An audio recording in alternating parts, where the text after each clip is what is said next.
नमस्कार दोस्तों, स्वागत है आपका द स्टडी अड्डा पर। और ये हमारी जो है एसएसटी सीटेट एसएसटी की क्लास में आपका स्वागत है। इससे पहले हमारी 2 क्लासेस आ चुकी हैं। अगर आपने नहीं देखी हैं तो आप हमारे चैनल पर जाकर प्लेलिस्ट में देख सकते हैं। तो इस क्लास में हम बात करने वाले हैं सीटेट की एसएसटी सब्जेक्ट की। एसएसटी में जैसे आपको पता होगा 60 क्वेश्चन आते हैं। 60 क्वेश्चन में से हम 30 क्वेश्चन यहाँ पर डिस्कस करने वाले हैं क्लासेस में। प्रीवियस ईयर क्वेश्चन लगाना बहुत इंपॉर्टेंट है, तो आप जो है प्रीवियस ईयर क्वेश्चन जरूर लगाएं। सीटेट से पहले, एग्जाम से पहले आने वाला है, 2 वीक के बाद एग्जाम है। तो आइए हम शुरू करते हैं अपनी क्लास। पहला क्वेश्चन है हमारा 1960 में द्विभाषी बंबई प्रांत को मराठी और गुजराती भाषी लोगों के लिए 2 अलग अलग राज्यों में बांटा गया। तो क्या ये बात बिल्कुल सही है? 1960 में ही जो है बंबई को मराठी और गुजराती यानी महाराष्ट्र और गुजरात में बांट दिया गया, भाषाओं के आधार पर बांटा गया था। तो ये बिल्कुल सही है। और 1966 में पंजाब का भी विभाजन हुआ। पंजाब का विभाजन किन किन राज्यों में हुआ? भाषा के आधार पर भी हुआ था। यहाँ पे हरियाणवी भाषा के लिए हरियाणा का, और हिंदी भाषा बोलने के लिए जो है वहां पे हिंदी भाषा भी बोलते हैं साथ में, और पंजाबी भाषा के लिए पंजाब। तो 2 जो है इसमें भी विभाजन हुआ 2 राज्यों में। तो ये बात भी बिल्कुल सही है। दोनों ही राज्यों का विभाजन जो है भाषा के आधार पर हुआ है। सबसे पहले जो भाषा के आधार पर जो राज्य बना था वो 1953 में आंध्र प्रदेश राज्य बना था। आंध्र प्रदेश पहला राज्य था जो भाषा के आधार पर अलग हुआ था। तो यहाँ पर हमारे ऑप्शन जो ये अभिकथन और हमारा कारण दोनों ही सही है। तो दोनों, और वो व्याख्या, क्या व्याख्या सही है? व्याख्या तो, क्योंकि दोनों ही अलग अलग स्टेटमेंट है तो व्याख्या इसकी नहीं है, पर दोनों कथन सही है हमारे। तो हमारा जो ए और आर जो कथन है वो बिल्कुल सही है, पर ये व्याख्या जो है इससे संबंधित नहीं है। तो हमारा ऑप्शन हो जाएगा 2। नेक्स्ट क्वेश्चन है हमारा लद्दाख से रिलेटेड। तो लद्दाख को जो है हम लिटिल तिब्बत यानी छोटा तिब्बत भी कहते हैं। क्यों कहते हैं? यही कारण हमें देखने हैं कि कौन कौन से कारण की वजह से कहेंगे। अगर लद्दाख की लोकेशन देखें, ये भारत का मैप है।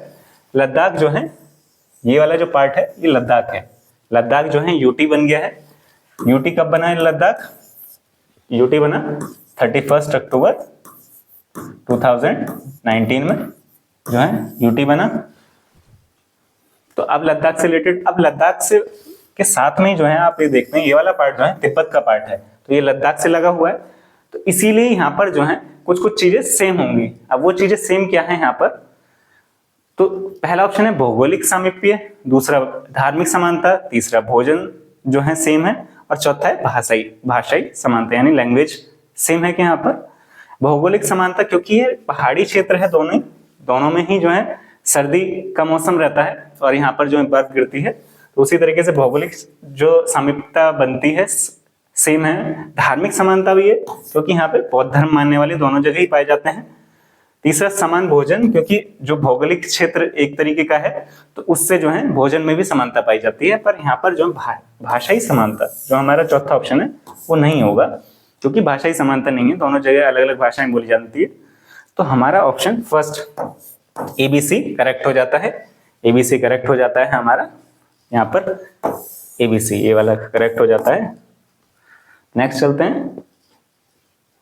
हमारा नेक्स्ट क्वेश्चन है 7वीं शताब्दी जो थी उसके प्रारंभ में कुछ विचारों पर जो है सवाल उठना शुरू हुआ। तो इसमें जो है आपको स्टेटमेंट पढ़ेंगे और हो सकता है आप कुछ जो है 2 स्टेटमेंट में कंफ्यूज होने वाले हैं यहाँ पर, क्योंकि आपका जो उत्तर आने वाला है वो आपको कंफ्यूज करने वाला है। यहाँ पर क्वेश्चन को इसलिए बहुत ध्यान से पढ़ना जरूरी है क्योंकि उसने बोला है किस विचार पर, विचार पूछा है, क्वेश्चन नहीं पूछा है। किस विचार पर सवाल उठाना शुरू किया लोगों ने?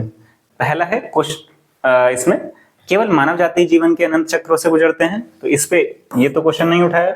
सभी व्यक्ति जन्म के समय समान होते हैं क्या? इस पे क्वेश्चन उठाया क्या? थर्ड है व्यक्तिगत प्रयासों से पुनर्जन्म के चक्रों से छुटकारा पाया जा सकता है क्या? इस पे क्वेश्चन उठाया गया था। ये सामाजिक विशेषाधिकार किसी का जन्म का परिणाम है। सामाजिक विशेषाधिकार जो मिलते हैं वो किसी के जन्म का परिणाम है, कि जन्म से ही जिन्हें जो है सामाजिक अधिकार प्रोवाइड किए जा रहे हैं, क्या वो जो है जन्म का परिणाम है? उनके जन्म जहां पे हुआ उसी का ही परिणाम है क्या? तो आपको बताना है इसका आंसर। बताइए कौन सा करेक्ट होगा। तो इसमें जो है हमारा ऑप्शन होता है जो इसी पे ही क्वेश्चन उठना शुरू हुआ कि सामाजिक अधिकार जो है, विशेषाधिकार जो दिए जा रहे हैं, किसी का जन्म का परिणाम नहीं हो सकते, क्योंकि जन्म से ही अगर हम कुछ लोगों को विशेष अधिकार देना शुरू करेंगे, उनके कार्य के आधार पर, उनके कौशल के आधार पर हमें जो है ये अलग करना है, ना कि उनके जन्म के आधार पर। जन्म के आधार पर हम किसी व्यक्ति को बहुत ऊंचा करार कर दे और किसी को बहुत नीचा मानने लगे, तो ये गलत है। हमें जो है उनके कौशल, उनके कार्य जो कर रहे हैं उसके आधार पर बांटना चाहिए। तो इसी पे ही क्वेश्चन उठना शुरू हुआ था। हमारा ऑप्शन 4 करेक्ट है। Social privileges are a result of one's birth, इसी पे क्वेश्चन उठाना शुरू किया गया 7th सेंचुरी में। नेक्स्ट क्वेश्चन है हमारा, पृथ्वी के चारों ओर जो फैली हुई वायु की पतली परत है, जिसे हम क्या कहते हैं, वायुमंडल कहते हैं। क्या चीज वायु को पृथ्वी के चारों ओर बनाए रखती है? हमारी जो अर्थ है, हमारी अर्थ है, उसके चारों तरफ जो वायुमंडल है, उसके चारों जो वायुमंडल है वो क्यों उसी के आसपास बना हुआ है? उसका कारण क्या है? उसका कारण पृथ्वी का गुरुत्वाकर्षण बल है, सूर्य की ऊष्मा है, पृथ्वी पर चट्टानों और महासागर की वजह से होता है, या चांद का गुरुत्वाकर्षण बल है। देखिए, चांद का गुरुत्वाकर्षण बल तो नहीं होगा, क्योंकि चांद बहुत दूर है, उसकी वजह से नहीं होगा। चट्टानों और महासागरों की वजह से क्या वायु रुकी रहेगी? ये भी नहीं होगा। सूर्य की ऊष्मा की वजह से भी नहीं होगा। तो किसकी वजह से होगा? हमारे जो ग्रेविटेशनल फोर्स है अर्थ का, उसी की वजह से जो है, जो अर्थ के चारों तरफ जो एयर है वो उसके चारों तरफ बनी रहती है, बनाए रखती है वायु को पृथ्वी। तो ये किस कारण हो पा रहा है? ये गुरुत्वाकर्षण बल के कारण हो पा रहा है। नेक्स्ट क्वेश्चन है हमारा, इसमें कथन है शाहजहां जो है मुगल कालीन जो एक शासक हैं, के शासनकाल के दौरान मुगल वास्तुकला के विभिन्न तत्व एक भव्य सुसंगत संश्लेषण में लाए गए। तो इसमें बोला गया शाहजहां के समय क्या हो रहा है, मुगल का वास्तुकला जो है काफी उच्च शिखर पे पहुंची थी। ये बात बिल्कुल सही है। उन्हीं के टाइम पे जो है माना जाता है कि वास्तुकला क्या क्या बनाया गया उनके द्वारा। दिल्ली में जो चीजें हैं, जैसे लाल किला बनाया गया उनके द्वारा, वहीं आगरा में जो है ताजमहल इन्हीं के द्वारा बनाया गया। कारण क्या रहा? उनके शासन में अनवरत निर्माण कार्य चलते रहे, विशेष रूप से आगरा और दिल्ली में। यही बात बिल्कुल करेक्ट है। आगरा में जो है ताजमहल और दिल्ली में जो है लाल किला, ये दोनों चीजें जो है इन्हीं के द्वारा बनाई गई। तो दोनों जो चीजें हमारे अभिकथन भी सही है और कारण भी सही है, तो दोनों सही है और व्याख्या भी सही है। तो हमारा पहला ऑप्शन करेक्ट हो जाता है। अब हमारा जो सौर परिवार है, सौर परिवार में जो है, जैसे यहाँ पर आप देख पा रहे हैं सन है, हमारे ग्रह हैं, उल्कापिंड है, तो ये सब जो है सौर परिवार कहलाता है। तो सौर परिवार से संबंधित क्वेश्चन है। तो सौर परिवार में क्या क्या चीजें आती हैं आपको ये बताना है। नक्षत्र मंडल, ग्रह, सूर्य, सिर्फ ये आते हैं। उपग्रह आता है, ग्रह, ध्रुव तारा, ये आते हैं। या फिर थर्ड ऑप्शन अगर आप देखें, सूर्य आता है, बिल्कुल आता है, ग्रह भी आते हैं, उपग्रह पृथ्वी का उपग्रह कौन सा है? चंद्रमा, मून। तो ग्रह कौन से हैं? ग्रह हमारे जो हम पढ़ते हैं 8 ग्रह। सूर्य जो है वो सबसे मेन जो सेंटर में है। क्षुद्र ग्रह आते हैं, क्षुद्र ग्रह भी आते हैं, उल्कापिंड भी आते हैं जो चारों तरफ इनके बीच में एक लेयर है। तो ये सभी जो हैं हमारे सोलर फैमिली यानी सौर परिवार के अंतर्गत सम्मिलित होते हैं। तो हमारा option third, sun, planet, satellites, asteroids and meteoroids, बिल्कुल सही है।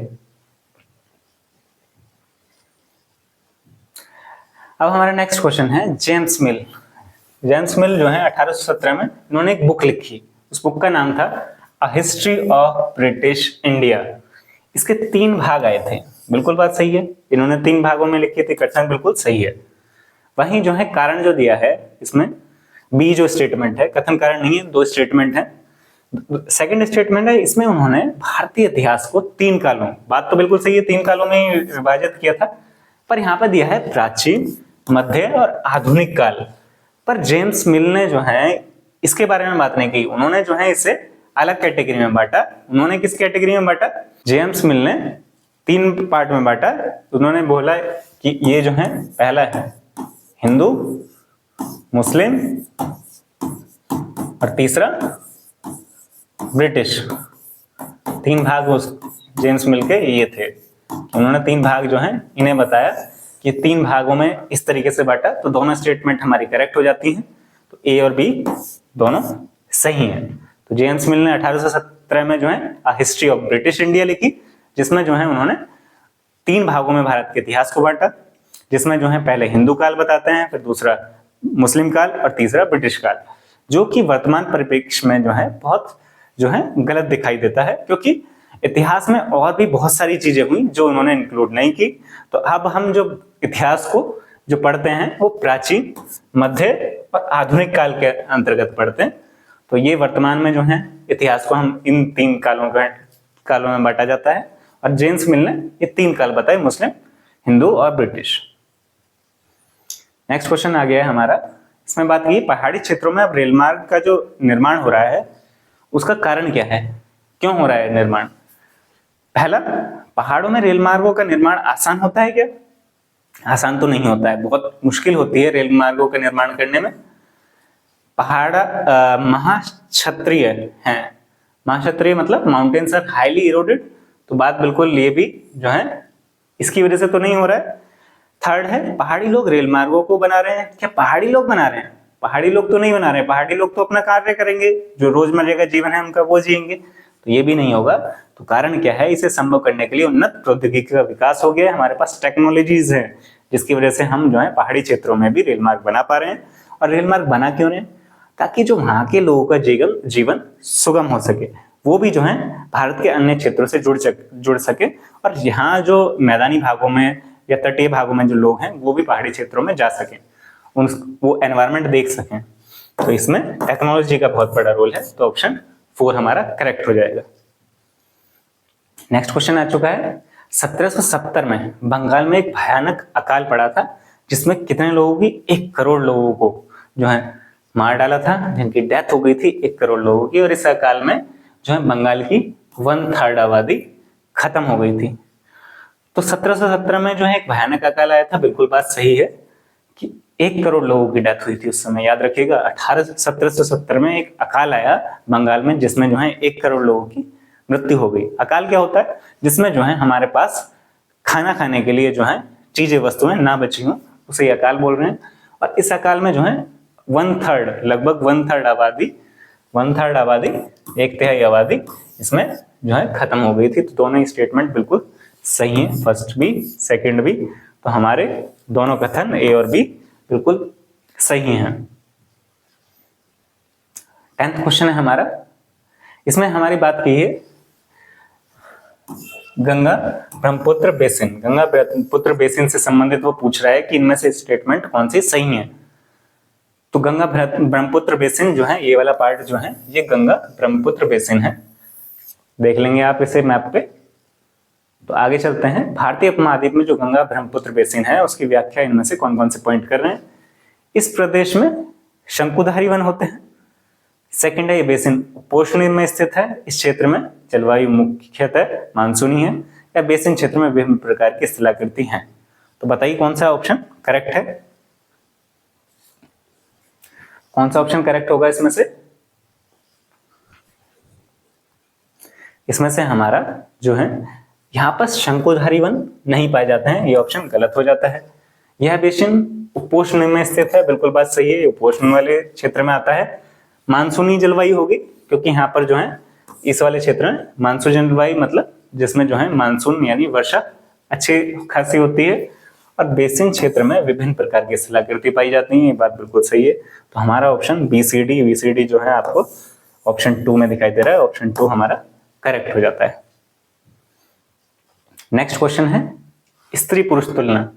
ये एक बुक है, इसमें पूछा गया है ये बुक किसने लिखी है।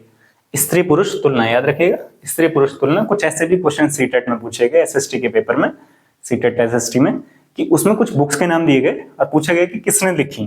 तो इसी फॉर्मेट में एक जो है क्वेश्चन आया है, स्त्री पुरुष तुलना किसने लिखी है। तो इसका एक वो दिखा देता हूँ मैं, फर्स्ट पेज। ये स्त्री पुरुष तुलना जो लिखी, यहाँ पे लेखिका का नाम लिखा है, ये है ताराबाई शिंदे। किसके द्वारा लिखी गई? ताराबाई शिंदे ने जो है स्त्री पुरुष तुलना नामक बुक जो पुस्तक है वो लिखी। तो ताराबाई शिंदे इसका करेक्ट आंसर होगा। ताराबाई शिंदे के द्वारा जो है स्त्री पुरुष तुलना जो नामक पुस्तक की रचना की गई। नेक्स्ट है गेहूं और जौ। गेहूं और जौ जैसी जो फसल है, सर्वप्रथम इसके साक्ष्य हमें कहां पर मिलते हैं? कहां मिलते हैं बताइए? गारो हिल्स में मिलते हैं, मालाबार हिल्स में मिलते हैं, सुलेमान और किरथल हिल्स में मिलते हैं, या फिर नीलगिरी हिल्स में मिलते हैं। तो बताइए कौन सा ऑप्शन करेक्ट होगा। जो गेहूं और जौ के जो सबसे पहले जो इतिहास में कहाँ से मिलते हैं, कहाँ से हमें मिलता है कि यहाँ पर जो है गेहूं और जौ की जो है फसल उगाई गई थी, और जो मानव ने सबसे पहले गेहूं और जौ को उगाना सीखा और उससे जो है खाद्यान्न के रूप में प्रयोग किया। ये जो है सुलेमान और किरथल जो पहाड़ियां हैं, यहाँ पर जो है हमें इसके साक्ष्य मिलते हैं, जिसमें जो है गेहूं और जौ के फसल उगाने के सर्वप्रथम साक्ष्य यहीं से मिलते हैं, सुलेमान और किरथल हिल्स। ये हमारा ऑप्शन 3 करेक्ट हो जाएगा। नेक्स्ट है हमारा कथन है रूढ़िवादी जो धारणाएं होती हैं लोगों को ऐसे काम करने से रोकती हैं जिनमें वे अच्छे हैं। तो रूढ़िवादी धारणा है, कुछ धारणाएं जैसे हम बात कर लेते हैं कि जो लड़कियां हैं वो जो है फोर्स में नहीं जाए, है ना, ये रूढ़िवादी धारणा है कि वो जो है पुलिस में या आर्मी में नहीं जाए, ये एक रूढ़िवादी धारणा है। तो वो अगर कोई जो लड़की है वो उसमें बहुत बेस्ट है, वो उसको जो है दौड़ लगाने में परफेक्ट है, उसकी जो फिजिकल स्ट्रेंथ है वो बहुत अच्छी है, वो चाहती है कि आर्मी या फोर्स में वो जाए, तो वो जो है अच्छे कार्य करना चाहती है, पर रूढ़िवादी धारणाएं उसे रोक रही हैं। तो बात बिल्कुल सही है, कुछ अच्छे कार्य करने से भी रूढ़िवादी जो धारणाएं हैं वो हमें रोकती हैं। और इसका तर्क क्या है, रूढ़िवादी धारणाएं हमें व्यक्ति में अनोखे गुण जो हैं, उनके अंदर जो अनोखे गुण की बात कर रहे हैं, जिस लड़की के अंदर ये गुण है कि वो जो है आर्मी में बहुत बेस्ट कर सकती है, वो पढ़ाई में नहीं कौशल अच्छे कर पा रही, पर वो आर्मी और नेवी में बहुत बेस्ट कर सकती है। पढ़ाई में भी वो जो अच्छे होंगे तभी कर पा रहे हैं, पर फिजिकली जो स्ट्रेंथ है वो और अच्छी है उनकी, तो गुणों को देखने से रोकती है। रूढ़िवादी धारणाएं हमें क्या करती हैं, उनके जो अनोखे गुण हैं, उनके अंदर जो कौशल है ये वाला, उसे देखने से रोकती हैं तथा उन्हें एक ही प्रकार के खांचे में जड़ देती हैं कि आपको सिर्फ जो है जो लड़कियां हैं सिर्फ यही करेंगे, लड़के जो हैं सिर्फ यही करेंगे। अब लड़के जो हैं कोई शेफ बनना चाहते हैं, वो चाहते हैं कि रेस्टोरेंट में हम जो है बहुत अच्छा खाना बनाएं, या फिर हम भी जो है किसी के यहाँ कार्य करें जो मतलब घरेलू कार्य करें, या इस तरीके का जो भी कार्य है, या फिर वो खाना बनाएं किसी के लिए। तो ये जो रूढ़िवादी धारणा है उनको रोकती हैं, वो उसमें परफेक्ट है, उनको खाना बनाना बहुत परफेक्ट आता है किसी लड़के को, तो नहीं कर पाएगा क्योंकि रूढ़िवादी धारणा है, वो उसमें अच्छा है, बहुत अच्छा टेस्टी खाना बनाता है। तो ये जो रूढ़िवादी धारणा है वो आपको एक खांचे में जड़ देती है, बात भी बिल्कुल सही हो जाती है। तो हमारे जो अभिकथन है और तर्क है दोनों सही हैं, और उसकी व्याख्या भी बिल्कुल सही हो रही है। हमारा आंसर हो जाएगा फर्स्ट। नेक्स्ट चलते हैं, निम्नलिखित में से वायुमंडल का अधिकांश कौन सी। वायुमंडल के अंदर जो है हमारे बहुत सारी गैसेस हैं, पर ज्यादातर पोर्शन किसका है वही बात पूछी गई है। तो इसका आंसर आप सभी जानते होंगे, कमेंट बॉक्स में आप कमेंट जरूर करें इसका आंसर।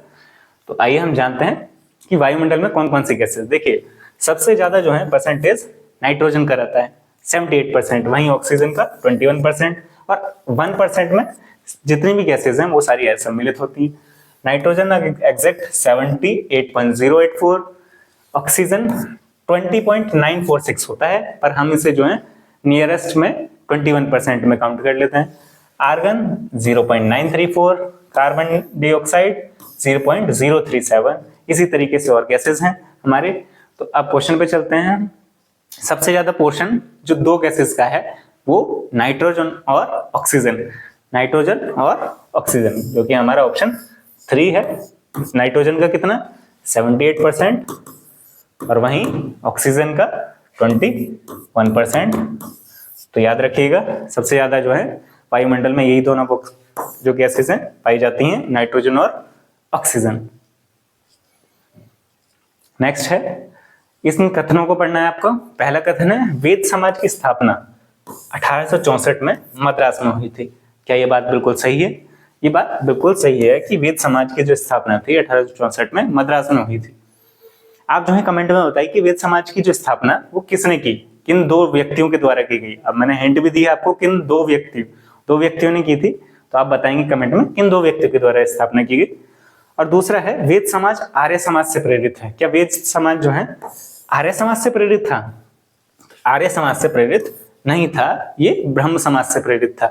किससे प्रेरित था? ब्रह्म समाज से प्रेरित था, ब्रह्म समाज से प्रेरित था। तो ये आर्य समाज से प्रेरित नहीं था, तो ये वाला ऑप्शन हमारा गलत हो जाता है। तो हमारा ए ऑप्शन सही है और बी गलत है, किंतु बी गलत है, तो हमारा ऑप्शन थर्ड सही हो जाएगा, ए ट्रू और बी फॉल्स। तो वेद समाज की स्थापना 1864 में मद्रास में हुई, और वेद समाज जो है ब्रह्म समाज से प्रेरित है, आर्य समाज से नहीं है। नेक्स्ट चलते हैं। 16 है 1929 में बाल विवाह निषेध अधिनियम पारित किया गया। अब 1929 में बाल विवाह मतलब जो बच्चे जो हैं आयु में बहुत छोटे हैं उनका जो है विवाह कर दिया जाए, जो उसे ही हम बाल विवाह बोल रहे हैं। तो इस पे इसके लिए एक अधिनियम आया जिसमें जो है इसे निषेध किया गया कि बाल विवाह के लिए एज मिनिमम एज सेट की गई कि इससे नीचे जो अगर आप किसी बच्चे का विवाह करते हैं जबरदस्ती तो आप पे जो है कुछ कानूनी कार्रवाई की जा सकती है। तो इसमें जो 1929 में बाल विवाह जो निषेध अधिनियम आया था इसमें कुछ एज डिसाइड की गई। तो वही पुरुष और महिला के लिए कितनी कितनी एज डिसाइड की गई यही क्वेश्चन पूछा गया है। तो बताइए कितनी एज डिसाइड की गई थी। तो इसमें जो है 18 और 16 यानी पुरुष के लिए 18 वर्ष थी और वहीं महिलाओं के लिए 16 वर्ष की गई। तो ये जो है 1929 के बाल विवाह अधिनियम में किया गया, जिसमें जो है जो बच्चे के एक मिनिमम एज बताई गई कि इससे पहले आप विवाह नहीं कर सकते। 18 वर्ष जो है पुरुषों के लिए और वहीं 16 वर्ष महिलाओं के लिए रखी गई। अगला क्वेश्चन आ गया हमारा, भारत और बांग्लादेश में जो पटसन यानी जूट, अभी जो है अगर आप देखें तो बांग्लादेश इसमें हमसे उच्च पर है, मतलब हमारे से ऊपर है इसमें जो उत्पादन में। तो भारत और बांग्लादेश वैसे अग्रणी उत्पादक हैं जूट के। भारत के अंदर जो सबसे ज्यादा किस राज्य में उत्पादन होता है जूट का, भारत में अगर देखें तो वेस्ट बंगाल में सबसे ज्यादा उत्पादन होता है और वहीं बांग्लादेश में भी उत्पादन होता है। पटसन की वृद्धि को बल देने के लिए कौन से कथन, मतलब पटसन यानी जूट की जो फसल होती है उससे संबंधित इनमें से कौन से कथन है आपको बताने हैं। यह जलोढ़ मृदा में अच्छे ढंग से विकसित होता है, इसे उच्च तापमान की आवश्यकता होती है, इसे निम्न तापमान और निम्न वर्षा की आवश्यकता होती है और इसे भारी वर्षा और आर्द्रता की आवश्यकता होती है। देखिए सबसे इंपॉर्टेंट इसमें पानी की बहुत ज्यादा आवश्यकता होती है, तो इसमें वर्षा की बहुत ज्यादा आवश्यकता होगी, तो हमारा एक पॉइंट कट हो जाता है ऑप्शन सी। तो अब आप बताइए इनमें से 3 ऑप्शन बचे हैं, अब कौन सा करेक्ट होगा, इनमें से कौन सा करेक्ट होगा बताइए। तो इनमें जो है अब जितने भी ऑप्शन बचे हैं ये सही हैं। यह जलोढ़ मृदा में अच्छे ढंग से विकसित होता है, ये बात बिल्कुल सही है। इसे उच्च तापमान की आवश्यकता होती है, ये बात भी बिल्कुल सही है। और इसे भारी वर्षा की आवश्यकता है और आर्द्रता की आवश्यकता है, ये बात भी बिल्कुल सही है। तो अगर जूट उगाना है तो हमें ये सारी चीजें देखनी होंगी और सबसे ज्यादा अग्रणी उत्पादक भारत और बांग्लादेश ही है इसमें। तो हमारा ऑप्शन जो है एबीडी आपको कहां दिखाई दे रहा है ऑप्शन 2 में, तो ऑप्शन 2 हमारा करेक्ट हो जाता है। अगला क्वेश्चन है हमारा, पवन जो है सड़क पर गिरी सूखी पत्तियों को उड़ाती है। जब हवा आती है तो जो पेड़ हैं साइड में, रोड के साइड में पेड़ लगे होते हैं, उनसे सूखी पत्तियां नीचे गिर जाती हैं, उसे ही जो है जो हवा है वो उड़ाकर साइड में कर देती है, उड़ा कर ले जाती है, तो बहाती है। ये क्यों, किस तरीके से। अब जो पवन है यानी जो हवा है, पवन कोई व्यक्ति नहीं है कि उड़ा के ले गया पत्तों को, तो पवन जिसे हवा या एयर जिसे बोल रहे हैं वो किस तरीके से चलती हैं यही पूछा गया है। वो किस तरीके से चलती हैं, उच्च दाब क्षेत्र से निम्न दाब क्षेत्र की ओर वायु की गति होती है, निम्न दाब क्षेत्र से उच्च दाब वायु गति की क्षेत्र की वायु की गति होती है, संघनित वायु की गति होती है, या पौधों और जीव जंतु की गति होती है। तो जो इसमें पवन की जो गति है उच्च दाब क्षेत्र से निम्न दाब क्षेत्र की तरफ किस तरह से वायु गति करती है, अगर देखें तो अगर यहाँ पर जो है ये उच्च दाब वाला क्षेत्र है, यहाँ पर जो है बहुत तेजी से जो है यानी सूर्य की किरणें जो है डायरेक्ट पड़ रही हैं, सूर्य की किरणें डायरेक्ट पड़ रही हैं, तो यहाँ पर जो है ये यहाँ की जो वायु है वो गर्म होनी शुरू होगी। गर्म होने के बाद आपको पता ही होगा हवा जो है हल्की हो जाती है, हल्की होने के बाद वो जो है ऊपर की तरफ गति करने लगेगी, ऊपर की तरफ मूव करने लगेगी। तो यहाँ पर कौन सा एरिया बन जाएगा, यहाँ पर लो प्रेशर बन जाएगा, लो प्रेशर एरिया बन जाएगा। तो लो प्रेशर जो एरिया बनेगा तो यहाँ पर खाली जो स्थान होगा उसे भरने के लिए जो है हाई प्रेशर से लो प्रेशर की तरफ जो है हवा मूव करने लगेंगी। तो हाई प्रेशर, यहाँ पे हाई प्रेशर है, हाई प्रेशर है, हाई प्रेशर से लो प्रेशर जो यहाँ पर जो हवा ऊपर उठ गई, तो यहाँ पर लो प्रेशर जो बना, ये जो एरिया लो प्रेशर बना इस तरफ मूव करेंगी। तो इसी तरीके से हाई प्रेशर से लो प्रेशर यानी उच्च दाब से निम्न दाब की तरफ वायु गति करती है, और इस तरीके से ऊपर उठने के बाद जब वहां पे खाली होगा तो ये वायु उधर पहुंच जाएंगी, तो ये वायु यहाँ पर आ जाएगी, यहाँ पे लो प्रेशर बनेगा तो यहाँ पर जो है ये वायु जो है स्थान घेरेगी। तो इस तरीके से उच्च दाब से निम्न दाब की तरफ वायु चलती है, तो हमारा फर्स्ट ऑप्शन करेक्ट हो जाएगा। आगे है हमारा टोरिड जोन। देखिए पहले देख लेते हैं, ये हमारा इक्वेटर है, पहले अर्थ दिखाई गई है। अर्थ में जो है 0 डिग्री जो है इक्वेटर, यानी ये जो है इक्वेटर वाली लाइन है, और ये जो लाइन्स हैं इन्हें क्या बोलते हैं, इन्हें बोलते हैं अक्षांश। अक्षांश रेखाएं बोलते हैं, अक्षांश रेखाएं यानी लैटिट्यूड्स। लैटिट्यूड्स, तो लैटिट्यूड्स को ही बताया गया है यहाँ पर। 0 डिग्री लैटिट्यूड की जो है इक्वेटर बोल रहे हैं, और 23.5 नॉर्थ, ये ऊपर जो है इससे नॉर्थ और नीचे जो है साउथ, तो 23.5 डिग्री नॉर्थ और 23.5 डिग्री साउथ। ये जो एरिया बना, ये वाला जो एरिया बना, ये इस एरिया को ही हम टॉरिड जोन बोल रहे हैं, जहां पर जो है सूर्य की ज्यादातर जो किरणें हैं बिल्कुल सीधी पड़ रही हैं, इसीलिए इसे टॉरिड जोन बोला जा रहा है। तो आइए अब क्वेश्चन पे चलते हैं। पृथ्वी की उष्णकटिबंधीय क्षेत्र सबसे अधिक ऊष्मा प्राप्त करते हैं। क्यों प्राप्त कर रहे हैं? जो टॉरिड जोन है वो सबसे ज्यादा मैक्सिमम जो है हीट प्राप्त कर रहा है सन से जो आ रही है। वो क्यों प्राप्त कर रहा है अभी हमने पीछे जाना ही था। अगर आप इसमें देखेंगे तो दोपहर का सूर्य जो है ठीक सिर के ऊपर होता है यहाँ पर, इसी वजह से यहाँ पे ऊष्मा, जो सूर्य से ऊष्मा आती है तो सबसे ज्यादा मिलती है इस जोन को। तो हमारा ऑप्शन 3 करेक्ट हो जाएगा। नेक्स्ट पर चलते हैं हम। एक ग्लोब पर खींची गई रेखाओं को अक्षांश रेखाएं बोलते हैं और देशांतर रेखाएं। अभी हम पीछे पढ़कर आए अक्षांश रेखाओं को, तो ये हमारे किस उद्देश्य के लिए बनाई गई है? क्या उद्देश्य था कि हमने अक्षांश और देशांतर रेखाएं बनाई? तो पहले हम अक्षांश और देशांतर रेखाओं को एक बार देख लेते हैं। जो सीधी रेखाएं हैं पृथ्वी पर, ये जो है सीधी जो रेखाएं, ये लॉन्गिट्यूड्स हैं। लॉन्गिट्यूड्स मतलब देशांतर, तो ये जो है देशांतर रेखाएं, याद रखिएगा, लॉन्गिट्यूड्स यानी देशांतर। और वहीं जो लेटी हुई रेखाएं हैं ये लैटिट्यूड्स हैं, जिन्हें हम अक्षांश बोलते हैं। जिन्हें हम क्या बोलते हैं? अक्षांश बोलते हैं। अक्षांश और देशांतर, लैटिट्यूड और लॉन्गिट्यूड, याद रखिएगा, इंपॉर्टेंट है। सबसे बेसिक चीज पहले यही क्लियर होनी चाहिए। तो अब खींची क्यों गई, अब ये जानते हैं। ग्लोब पर डिजाइन बनाने के लिए, क्या सिर्फ हम डिजाइन बनाने जा रहे थे एक कि ग्लोब जो है अच्छा लगेगा, ये बनाने के लिए तो नहीं की गई। पहला ऑप्शन इनकरेक्ट हो गया। पृथ्वी पर स्थानों को ढूंढने के लिए। देखिए अगर कोई व्यक्ति जो है यहाँ इस प्लेस पर रहता है, तो लॉन्गिट्यूड और लैटिट्यूड्स की मदद से हम बता सकते हैं कि किस जगह जो है वो रहता है, तो वो जो है हम स्थान बताने के लिए यूज करते हैं। तो ये बात बिल्कुल सही हो जाती है। सेकंड ऑप्शन हमारा करेक्ट हो जाता है कि हम जो है लोकेट कर रहे हैं उसमें प्लेसेस को, अर्थ पर किस जगह हैं, यही बताने के लिए हम इसका इस्तेमाल करते हैं। सुंदर बनाने के लिए तो नहीं करते हम, और ना ही हम जो है ये रेखाएं जो है भौतिक विशेषताओं को इंगित करती हैं। भौतिक विशेषताओं को भी इंगित नहीं करती कि तो पृथ्वी पर स्थानों को ढूंढने के लिए हमने जो लैटिट्यूड्स और लॉन्गिट्यूड्स यानी अक्षांश और देशांतर रेखाएं का निर्माण किया गया पृथ्वी के ऊपर। पृथ्वी के ऊपर नहीं, ग्लोब के ऊपर। ग्लोब क्या है? पृथ्वी का ही एक रूप है जो हमने बनाया ताकि जो है हम समझ सके पृथ्वी जो है किस तरीके की दिखाई देती है और कहां कहां कौन सी लोकेशंस हैं। नेक्स्ट है हमारा हिंदुस्तान सोशलिस्ट रिपब्लिकन एसोसिएशन।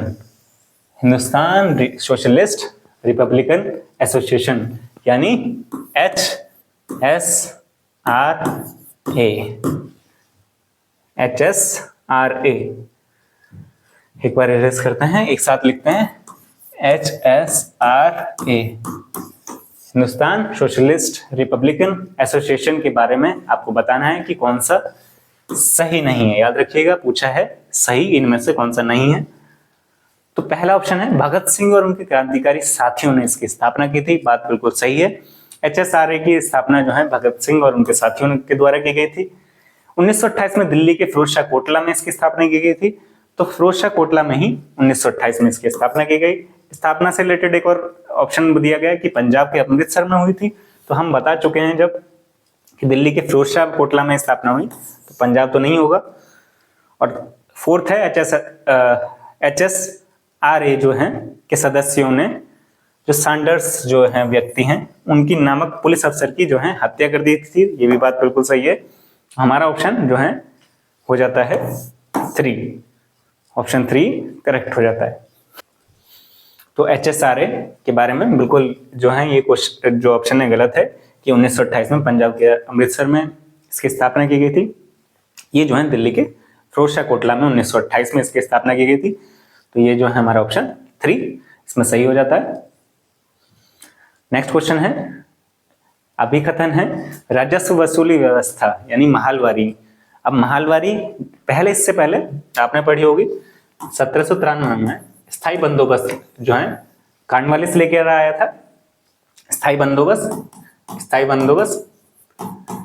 बंदोबस्त लाने के बाद जब वो नहीं अच्छे से चल पाया तो स्थायी बंदोबस्त नहीं चलने के कारण जो है फिर जो है महालवारी व्यवस्था थी, जिसकी जो है स्टार्टिंग जो है शुरुआत कौन करते हैं, हॉर्ट मैकेंजी करते हैं। तो बात बिल्कुल सही है, इन्होंने शुरुआत की।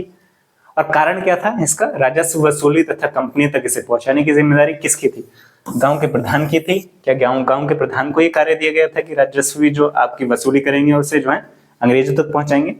तो गांव के प्रधान को नहीं दिया गया था, ये गांव के मुखिया को दी गई थी जिम्मेदारी। तो गांव के मुखिया को ये जिम्मेदारी दी गई थी। तो यहाँ पर हमारा ऑप्शन ये जो कारण है गलत हो जाएगा। तो यानी ए सही है, आर गलत, ए सही, किंतु आर गलत। हमारा ऑप्शन 3 में दिखाई दे रहा है, तो ये ऑप्शन 3 करेक्ट हो जाएगा। अब आपको बताना है इनमें से जो है सस्टेनेबल डेवलपमेंट से रिलेटेड जो है with reference to present day resources availability से रिलेटेड कौन सा सही है कि ये जो है हेल्प करेगा हमारा सस्टेनेबल डेवलपमेंट में। सस्टेनेबल डेवलपमेंट यानी जो है हम जो है भविष्य के लिए जो है कुछ चीजों को जो है बचा कर रखें, ताकि जो भविष्य में आने वाली हमारी पीढ़ी है वो भी उन संसाधनों का, जो हमारे रिसोर्सेज हैं, संसाधन हैं, उनका इस्तेमाल कर सके। तो यही सस्टेनेबल डेवलपमेंट कहलाता है। तो उसी से रिलेटेड आपको बताना है कि इनमें से कौन सा सही है। तो इसमें हम रिसोर्सेज का कंजप्शन रिड्यूस कर दें तो हम जो है बचा सकते हैं, इस तरीके से बिल्कुल सही है। इंक्रीज रिसोर्स यूज जो है, अगर हम इन रिसोर्सेज का यूज बढ़ा देंगे तो उससे क्या होगा, उससे जो है वो रिसोर्सेज बहुत जल्दी खत्म हो जाएंगे। तो ये सस्टेनेबल डेवलपमेंट नहीं है। उसमें तो हम बचाने की कोशिश कर रहे हैं, उसका कम से कम प्रयोग करके आगे की भविष्य की पीढ़ियों के लिए उसे सुरक्षित रख सके, ये कोशिश की जा रही है। उसे जल्दी से जल्दी खत्म नहीं करना है। तो ये तो गलत हो गया हमारा। रिसाइकल करें, रिसाइकल बिल्कुल कर सकते हैं, रीयूज कर सकते हैं। तो हमारा ऑप्शन बी गलत हो गया। यानी कि सही कौन सा है, सही होगा हमारा एसीडी। एसीडी आपको कहां दिखाई दे रहा है, ऑप्शन 1 में। ऑप्शन 1 हमारा करेक्ट हो जाता है। ऑप्शन 1 एसीडी हमारा करेक्ट है। अब है यहाँ पे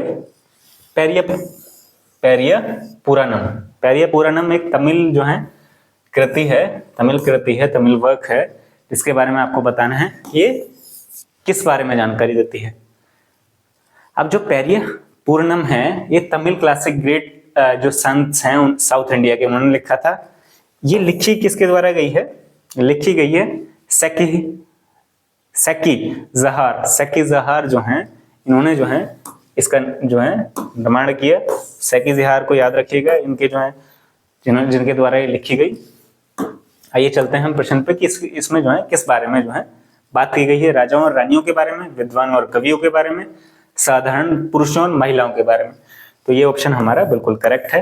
इसमें बात की गई है साधारण जो महिला हैं और पुरुष हैं उसी से संबंधित इसमें बात की गई है। ये जो है एक तमिल कृति है पेरिया पूर्णम। देखिए इससे पहले भी एक जो है बुक पूछी गई, ये सेकंड बुक पूछी गई। तो इस वाले पेपर में जो है बुक्स के नाम भी पूछे जा रहे हैं टीजीटी एसएसटी में। तो अब अगर नहीं आता है तो आप जो है इसमें जो है देख सकते हैं, क्योंकि आपके पास जो है 58 क्वेश्चंस हैं। क्योंकि जो है आप देख रहे हैं 60 क्वेश्चंस होते हैं एसएसटी में। अगर 68 क्वेश्चन है तो 58 भी अगर आप अटेम्प्ट कर पा रहे हैं तो बहुत अच्छा स्कोर है। अगर ये अटेम्प्ट नहीं कर पाए तो 58 भी बहुत अच्छा स्कोर है, आप उसमें अचीव कर सकते हैं। और भी आपके पास अदर सब्जेक्ट हैं, इंग्लिश, हिंदी और सीडीपी, उनमें भी अच्छा स्कोर कर सकते हैं। तो आप जो है इजीली क्लियर कर सकते हैं। नेक्स्ट है हमारा, क्या चीज किसी वस्तु अथवा पदार्थ को संसाधन बनाती है। कोई भी चीज जो है रिसोर्स कब बनता है। अगर ये फोन है, ये फोन कब रिसोर्स बना, ये फोन की जो है वैल्यू कब बढ़ी, जब जो है इसका जो है क्या इसकी यूटिलिटी है या यूज क्या है, ये इंपॉर्टेंट है। अगर इसका कोई यूज नहीं होता, ये ऐसे ही रखा रहता, तो इसका जो है यूज नहीं होता, तो ये रिसोर्स नहीं होता। ये जो बोर्ड है ये रिसोर्स है। ये रिसोर्स कब बना, जब इसका यूज है। अब हम जो है इससे हम क्लासेस ले पा रहे हैं, तो ये रिसोर्स के रूप में काम कर रहा है। इसका यूज है तभी एक रिसोर्स बना। तो रिसोर्स कोई भी चीज तब बनती है जब यूटिलिटी और उसकी यूजेबिलिटी यानी उपयोगिता और प्रयोज्यता जो है जब बढ़ती है तो वही जो है तब रिसोर्स बनता है कोई भी जो है वस्तु। तो हमारा ऑप्शन सेकंड सही हो जाता है यहाँ पर। नेक्स्ट क्वेश्चन है हमारा, यहाँ पर पूछा है प्रेरिस से रिलेटेड, जो विश्व का धान्यागार भी कहते हैं। धान्यागार मतलब यहाँ से जो है बहुत ज्यादा अत्यधिक मात्रा में अन्नागार था, वहां पर गेहूं का उत्पादन बहुत ज्यादा होता है यहाँ पर। तो यहाँ पर आपको बताना है कि इनमें से कौन से स्टेटमेंट प्रेरिस से रिलेटेड सही है। हमने पीछे जो है अभी मैप स्किप किया, जिसमें जो है अलग अलग जो है यहाँ पर घास के मैदान दिए गए हैं। जो प्रेरीज है, प्रेरीज कहाँ होता है? नॉर्थ अमेरिका में होता है। पंपास याद रखिएगा साउथ अमेरिका में होता है। सवानाज अफ्रीका में हो गए। स्टेपीज जो है रशिया के अंदर, और आपको डाउन्स दिखेंगे ऑस्ट्रेलिया में। तो याद रखिएगा घास के मैदान जो है और भी पूछ सकता है जब प्रेरीज के बारे में पूछा गया है, तो आपको ये सारे भी याद रखने हैं। आइए चलते हैं क्वेश्चन पर। तो ये इससे रिलेटेड कौन सा सही होगा? यहाँ लोग प्रौद्योगिकी का उपयोग नहीं करते हैं। प्रौद्योगिकी का अगर उपयोग नहीं करेंगे तो गेहूं का उत्पादन ज्यादा किस तरीके से होगा? तो ये ऑप्शन तो गलत हो गया। यहाँ लोग बहुत परिश्रमी होते हैं। देखिए इस पॉइंट को अभी रोक दे लेते हैं हम। नेक्स्ट है, कृषि की वैज्ञानिक विधियों का यहाँ प्रयोग किया जाता है। तो वैज्ञानिक विधियों का प्रयोग किया जाएगा तो उससे जो उत्पादन है, जो प्रोडक्शन है, उसमें पक्का इंप्रूवमेंट होगा। तो ये ऑप्शन करेक्ट हो सकता है। और इस प्रदेश में वर्षा की कमी है। वर्षा की कमी होगी तो जो है सूखा होगा, या फिर जो है वहां पर जो है हम फसल का उत्पादन इतनी अच्छी मात्रा में नहीं कर सकते। तो ये ऑप्शन तो नहीं होगा। तो यहाँ पर आप देख रहे हैं कि दो ऑप्शन है। सी ऑप्शन जो है एक आपके फोर्थ में और एक आपका सेकंड में है। सी के साथ बी ऑप्शन दिया हुआ है या डी ऑप्शन, बी ऑप्शन या डी तो नहीं होगा। तो यानी कि बी हमारा फिर करेक्ट हो जाता है। तो यहाँ पर इसलिए करेक्ट है ये क्योंकि यहाँ पर दो ऑप्शन दिए हुए हैं, वरना यहाँ पर मेन ऑप्शन ये जो है सी ऑप्शन करेक्ट होना था। परंतु यहाँ पर दो ऑप्शन दिए हैं तो यहाँ के लोग परिश्रमी होते हैं, इसलिए ये भी ऐड किया जाएगा। तो यहाँ पर जो है बी और सी सेकंड ऑप्शन में, तो हमारा सेकंड ऑप्शन करेक्ट हो जाता है। नेक्स्ट क्वेश्चन है हमारा, हमारी जो पृथ्वी है उसकी वास्तविक निरूपक प्रतिरूप है। जो हमारी अर्थ है वो मॉडल है किसकी? मैप की, सैटेलाइट इमेज की, रग्बी बॉल की या ग्लोब? हमारी जो अर्थ है उसको कौन रिप्रेजेंट कर रहा है? उसी की तरह जो दिखने वाला है कौन रिप्रेजेंट कर रहा है? देखिए यहाँ पर मानचित्र को आप जानते हैं, मानचित्र तो पूरी तरीके से उसे जो है एक तरीके से 2D शेप है। मानचित्र क्या है? 2D शेप है। तो ये तो इस तरीके से निरूपित नहीं करती। फिर सैटेलाइट इमेज जो है किसी एक पार्ट की इमेज होगी, पूरी इमेज तो नहीं होगी, तो ये भी नहीं होगा। फिर रग्बी बॉल कैसी होती है? रग्बी बॉल देखिए ये जो है रग्बी बॉल है, तो ये जो है अर्थ का प्रेजेंट कर पा रही है क्या? नहीं। और ये जो है आप जो देख रहे हैं इतनी बड़ी इमेज, ये है ग्लोब। क्या है ये? ग्लोब। तो ग्लोब जो है पृथ्वी का जो है एक तरीके से, उससे जो है हम देख सकते हैं कि किस तरीके की पृथ्वी दिखाई देती है। तो ग्लोब जो है ट्रू रिप्रेजेंटेशन है किसका? मॉडल ऑफ अर्थ है हमारी ग्लोब का, तो सॉरी अर्थ का। तो ट्रू रिप्रेजेंटेशन कौन है? अर्थ का ग्लोब। तो हमारा ग्लोब जो है सही आंसर है। नेक्स्ट है हमारा, जनजातियों की सांस्कृतिक परंपराएं जिनमें उनकी भाषा तथा संगीत शामिल हैं बहुत समृद्ध और विशिष्ट होती हैं। जो जनजातियों की जो सांस्कृतिक परंपराएं हैं, जो भाषा है वो विशिष्ट होती है। बात बिल्कुल सही है, सबकी अलग अलग होती है और संगीत भी उनका अलग होता है। बिल्कुल आप जो देखते होंगे जो जनजातियों में जिस तरीके से जो उनका संस्कृति है बिल्कुल अलग होती है, बिल्कुल अलग रहना पसंद करते हैं। वो जंगलों में सबसे सेपरेट रहना पसंद करते हैं। उनका समाज जो है बिल्कुल अलग जो है परंपराएं हैं उनकी।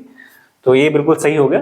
कारण दिया गया है, जमीन, जंगल, घास के मैदान और पानी पूरे कुनबे की संपत्ति मानी जाती है जिनका प्रयोग एक साथ मिलजुल कर करते हैं। तो ये जो जनजातियां होती हैं इनमें जो है जो प्रॉपर्टी होती है वो प्राइवेट प्रॉपर्टी की जो है बात नहीं होती है, वहां पे पब्लिक प्रॉपर्टी की बात होती है, जिसमें जो है उस पूरे समुदाय का जो भी एरिया है जो उनके पास जनजाति के पास है वो पूरे समुदाय से रिलेटेड होता है। वहां का जल, वहां की जमीन, सभी कुछ जो है उस पूरे समुदाय का होता है। तो ये बात भी बिल्कुल सही है। परंतु ये जो है जो कथन है उसका कारण जो है ये नहीं होगा। दोनों स्टेटमेंट सही है पर कारण सही नहीं है, क्योंकि उसमें संस्कृतियों की बात की जा रही है। यहाँ पर सिर्फ उनके रिसोर्सेज से रिलेटेड बात की जा रही है कि कौन से रिसोर्सेज पे उनका ओनरशिप होगी, किसकी होगी? तो ये जो है ए और बी दोनों सही हैं, पर ये जो है व्याख्या नहीं कर रहा, जो है उसकी बिल्कुल सही नहीं है, व्याख्या सही नहीं है। तो स्टेटमेंट बिल्कुल सही है पर व्याख्या सही नहीं है, तो हमारा ऑप्शन 2 करेक्ट हो जाता है। 29 है, वे बीमारियां जो एक व्यक्ति से दूसरे व्यक्ति को जल, भोजन और वायु, किसी भी व्यक्ति को जो है जो बीमारी जो वाटर, फूड और एयर से होती हैं, इनमें से कौन सी होगी? Genetic disease. जेनेटिक डिजीज जो होती हैं हमारी माता पिता से जन्मजात होती हैं, तो जेनेटिक डिजीज जो है एयर, वाटर और फूड से नहीं होती, तो कौन सी होंगी? कम्युनिकेबल डिजीज, बिल्कुल सही है। संचारणीय बीमारियां जो होती हैं वो जो है संचार, मतलब एक किसी माध्यम से जो है हमारे पास आ जाती है, वो माध्यम जो है फूड हो सकता है, एयर हो सकती है या वाटर हो सकता है। तो कम्युनिकेबल डिजीज कौन सी, किस किस तरीके से होती हैं? वाटर, फूड और एयर से किसी भी तरीके से हो सकती हैं। हमारा ऑप्शन 2 करेक्ट है। तो हमारा 30 क्वेश्चन है। 30 क्वेश्चन में दिया हुआ है हमारे दादा भाई नेहरू से रिलेटेड। तो ये जो है भारतीय राष्ट्रीय कांग्रेस के एक बड़े नेता थे, बात बिल्कुल सही है। और दूसरा यहाँ पर पूछा गया है कि भारतीय राष्ट्रीय कांग्रेस के क्या ये कभी अध्यक्ष नहीं रहे? ये भारतीय राष्ट्रीय कांग्रेस के अध्यक्ष रहे थे, 3 बार रहे थे, तो ये स्टेटमेंट हमारी गलत हो जाती है। अब भारतीय राष्ट्रीय कांग्रेस की स्थापना जो है 1885 में A.O. ह्यूम करते हैं, 1885 में। उसी के अगले वर्ष जो है 1886 में ये बनते हैं, 1886 से 87 तक रहते हैं, 1886 से 1887 तक रहते हैं। वहीं उसके बाद जो है कब बनते हैं? 1893 से 94, और वहीं 1906 से 1907 तक 3 बार रहे। तो ये हमारा जो कथन है वो गलत हो जाता है। इसकी जो कारण दिया हुआ है वह व्यवसायी थे, प्रचारक भी थे, बात बिल्कुल सही है। लंदन में रहे थे ये, और कुछ समय के लिए ब्रिटिश संसद के सदस्य भी रहे, ये बात बिल्कुल सही है। तो ये हमारा जो कारण है बिल्कुल सही है, कथन गलत है, तो यानी ए जो है गलत है, आर सही है। हमारा ऑप्शन 4 करेक्ट हो जाता है यहाँ पर। Thanks guys, thanks for watching. Video को लाइक कीजिए, चैनल को सब्सक्राइब कीजिए, और जो वीडियो है अगर आपको पसंद आ रही है तो ज़्यादा से ज़्यादा शेयर कीजिए। Thank you.